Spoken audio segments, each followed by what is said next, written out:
Hi, so we are going to be discussing the general term of a sequence, basically how you can find the general term of any given sequence.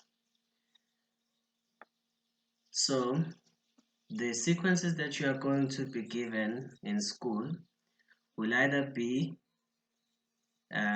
arithmetic, quadratic, or geometric. But as you progress with working with sequences, you'll get even more challenging sequences, which may be a combination of these sequences.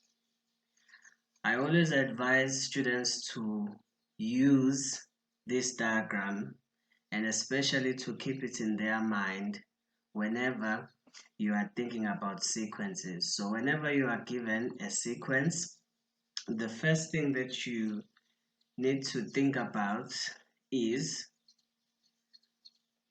does it have a first common difference, a second common difference, or does it have a constant ratio? So that is the real question. So whenever you get a sequence, that is the first step that you need to determine. So it either has a first common difference or a second common difference or a constant ratio. If it has a first common difference, that tells you it's an arithmetic. If it has a second common difference, it's quadratic. And obviously, if it has a constant ratio, it's geometric. And these are the three general formulae for each sequence.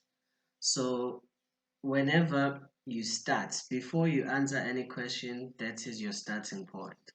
So in this lesson, we are going to look at three examples and we need to apply what we see in this diagram. So example one, we are given a sequence. Now, there are four general questions that you are asked with regards to sequences. The first one is find the next two terms. The second one would be find the general term, and the third one would be find, let's say, term number 10. And then the fourth one, they may ask you, is maybe, let's say, 77 a term in this particular sequence? So let's just look at that. So firstly, according to what we spoke about, we must find the difference. So 3 minus 1 will give us 2. 5 minus 3 will also give us 2. So that tells us we have a first common difference, which means according to this diagram, if we have a first common difference, then we have an arithmetic sequence, and this is the general formula. So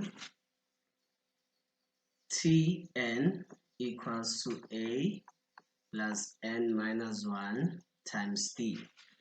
So the first term, which is our A, is 1 plus n minus 1. The difference we've just found to be 2.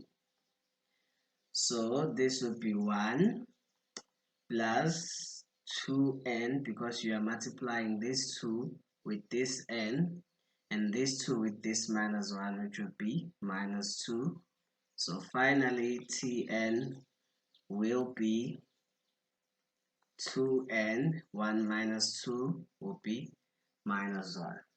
So this general formula can help you to find the next two terms here. So let us write it in red. So you can see, in order to get to the following term, you need to add 2. So 1 plus 2 gives you 3. 3 plus 2 gives you 5, which means 5 plus 2 will give you 7, and 7 plus 2 will give you 9. So those are your next two terms. The other question would be, as we said, if they say find term number 10. So you would say 2, instead of this n, now you must substitute 10 minus 1. Oh no, So let's go back. So you close this bracket and you say -1. So if you've done that, 2 times 10, that's 20, -1, and that would be 19. And then they may ask you, is 77 a term in this sequence? So you used the general formula. That's why your general formula is important, because you can use it for everything. So we will say, instead of Tn, you substitute 77. So this is 2n minus 1. And then you bring this one across, so it's 78, because it would be 77 plus 1 equals to 2n. You divide by 2 on both sides, so 78 divided by 2 will be 39. So that means you can conclude and say, therefore, 77 is a term. Why? Because we've established that it is term number 39. Let us look at the second example, example 2. So firstly, again, we have to find the difference. 2 minus 1, well, that gives us 1.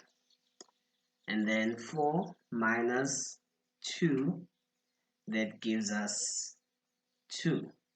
So this obviously tells us we do not have a common difference. So we must try something else. So let us try something else. So what if we say 2 divided by 1? Well, that will give us 2. What if we say 4 divided by 2? Well, that will give us 2 once more. So therefore, according to our diagram, if you have a constant ratio, it means you have a geometric, and this is your general formula. So we go back, and now we are going to write our general formula. A r n to the power n minus 1. So what is our first term? Well, that's 1. What is our r? That's 2 to the power n minus 1. Tn is 2 to the power n minus 1. So from here, what we can do is we can try to determine other values. So let's say we want to find term number 17. Well, we'll say 2 to the power 17 minus 1. And if you put that in your calculator, that will give you 131071.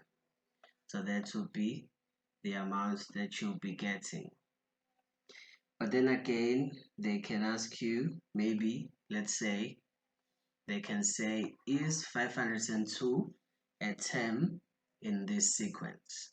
So you plug it in your formula, 2 to the power n minus 1. So you need to write 512 in terms of base 2. So that would be 2 to the power 9. So that would be 2 to the power n minus 1. And because our bases are the same, we are going to say our exponents are also the same. So if you transpose this -1, it becomes +1. So you get your n equals to 10. And again, you can conclude that 512 is a term in this sequence, because we've established that it is the 10th term. Now we are going to look at the final example, which is example 3. So in this particular example, again, we have to do what we've been doing. You find the first difference. So 11 minus 6. So if you do that, then that will give you 5. If you say 18 minus 11, that will give you 7. And if you say 27 minus 18, that will give you 9. You find the second difference, 9 minus 7, that would be 2. 7 minus 5, that would be 2. Now, I want you to notice something as well. Okay, let me get rid of this. So, if you look at example 3, you have 1, 2, 3, 4. So you have 4 terms here. Whereas in the previous 2 examples, you had 3 terms that you were given in your original sequence. So I can tell you that for a quadratic sequence to work, they should at least give you 4 terms. So when you are given 4 terms, you must start thinking that perhaps it might be a quadratic. You of course need to still find the differences and confirm that. Now that we are given, we've established that you have a quadratic, we know that these are the 3 important numbers. So let us start. So let's say, let's get back to black. So 2a is equal to this 2. So if you divide by 2, you'll get your a to be 1. And then we say 3a plus b should equal to this 5. So 3 into a we found to be 1 plus b equals to 5. So this will be 3 plus b equals to 5, which means b, if you bring this 3 to the other side, it becomes 5 minus 3, which will give you 2. And then a plus b plus c should equal to the first term, 6. A is 1, b is 2, plus c equals to 6. This is 3. If you bring it across, it becomes 6 minus 3, which is 3. And you can then conclude and say Tn equals to a n squared, remember, plus bn plus c. So if you substitute, so you're going to have n squared plus 2n plus 3. So that is your general term. Now from this general term, you can find anything. So if you say find term 47, you just substitute. So you'll have 47 squared plus 2 times 47 plus 3. So if you put that in your calculator, that will give you 2,306. And then of course they can ask you, is 77 part of this sequence? So you'll say 77 equals to n squared plus 2n plus 3. 0 equals to n squared plus 2n. So you bring this 77 to this side, you have 3 minus 77, which is minus 74. And I always just advise learners when you're dealing with bigger constants to just use the quadratic formula. So n will be minus b plus or minus b squared minus 4ac all over 2a. N equals to minus, this is our b, so it's 2 plus or minus 2 squared minus 4, what is our A? It's 1, what is our C? Minus 74 all over 2 times 1. So after plugging those values in your calculator, you'll get n equals to 7,66 or n equals to minus 9,66. Therefore, 77 is not a term.